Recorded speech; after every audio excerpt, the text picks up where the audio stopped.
മദ്യപർക്കും bar ഉടമകൾക്കും സന്തോഷ വാർത്ത. സംസ്ഥാനത്ത് ബാറുകളുടെ പ്രവർത്തന സമയം കൂട്ടും. രാവിലെ 10 മുതൽ രാത്രി 12 വരെ തുറന്നിരിക്കും. നടപ്പാകുന്നത് ബാർ ഉടമകളുടെ ഏറെക്കാലത്തെ ആവശ്യം. വിജ്ഞാപനം ഉടനിറങ്ങും. News 18 exclusive.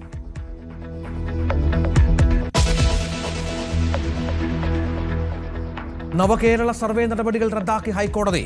ഉത്തരവ് ഇറങ്ങും മുൻപ് CPM സെക്രട്ടറി കേഡർമാർക്ക് കത്തയച്ചു. എങ്ങനെ അറിയാൻ സാധിച്ചെന്ന് പരാമർശം. MV ഗോവിന്ദന്റെ മറുപടി തൃപ്തികരമല്ലെന്നും കോടതി. സർക്കാരിന് ഏറ്റ തിരിച്ചടിയെന്ന് VD സതീശൻ.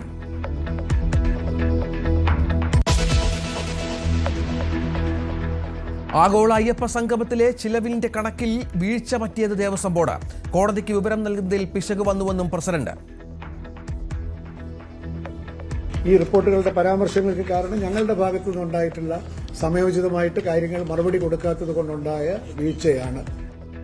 ശബരിമല സ്വർണ്ണക്കൊള്ളയിൽ EDയുടെ ചോദ്യങ്ങൾക്ക് മറുപടി പറഞ്ഞ് ജയറാം. ഇത് എല്ലാ ഡിപ്പാർട്ട്മെന്റിലും പോലെ എൻഫോഴ്സ്മെന്റ് അവർക്ക് ചില സംശയങ്ങളുണ്ട്. ശരിയാണോ എന്താണോ ചോദിക്കുന്നത്. S ജയശ്രീയും കൽപേഷും EDക്ക് മുൻപിൽ ഹാജരായി.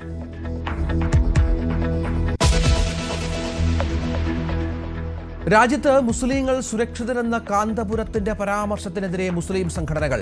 കാന്തപുരത്തിന് ED പേടിയെന്ന് KNM മർക്കസ് ദുവ. മൗനം പാലിച്ച് മുസ്ലിം ലീഗ്.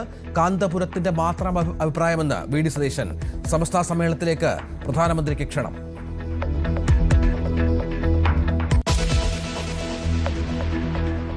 ഇമ്മാനുവേൽ മാക്രോണിന്റെ ഇന്ത്യ സന്ദർശനം തുടരുന്നു. പ്രധാനമന്ത്രി നരേന്ദ്രമോദിയുമായി കൂടിക്കാഴ്ച നടത്തി. AI ഇംപാക്ട് സമ്മിറ്റിൽ നാളെ പങ്കെടുക്കും. ഫ്രഞ്ച് പ്രസിഡന്റിന്റെ 4ാമത്തെ ഇന്ത്യൻ സന്ദർശനം.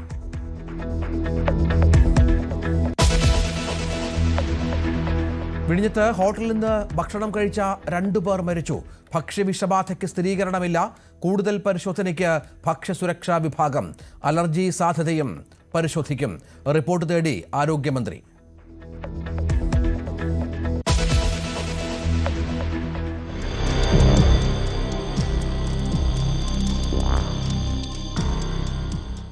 സിസ്റ്റത്തിന്റെ വീഴ്ചയിൽ യുവാവിന് ദാരുണാന്ത്യം. തൊടുപുഴയിൽ റോഡിലെ കുഴിയിൽ വീണ് ബൈക്ക് യാത്രക്കാരൻ മരിച്ചു. പൊതുമരാമത്ത് വകുപ്പിന്റെ അനാസ്ഥയിൽ പ്രതിഷേധം ശക്തം. റിപ്പോർട്ട് തേടി മുഹമ്മദ് റിയാസ്. നെയ്യാറ്റിൻകരയിൽ സ്കൂൾ ബസ് കനാലിലേക്ക് മറിഞ്ഞു.